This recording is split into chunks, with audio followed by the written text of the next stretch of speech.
بسم اللہ الرحمن الرحیم۔ ماہ شعبان المعظم سے وابستہ اہم تاریخی واقعات۔ شعبان المعظم کا مہینہ اسلامی تاریخ میں بڑی اہمیت کا حامل ہے۔ اس میں پیش آنے والے چند اہم تاریخی واقعات درج ذیل ہیں۔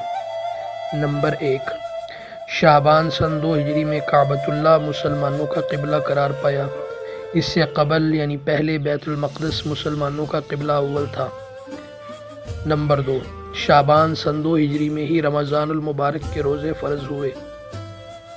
نمبر 3، شعبان سن 4 ہجری میں سیدنا حضرت امام حسین رضی اللہ تعالیٰ عنہ کی ولادت بسعادت ہوئی۔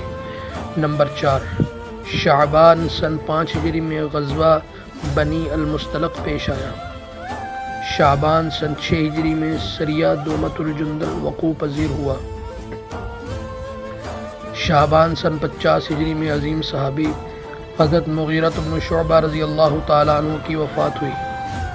شعبان سن 492 ہجری میں صلیبی بیت المقدس پر باقاعدہ قابض ہو گئے۔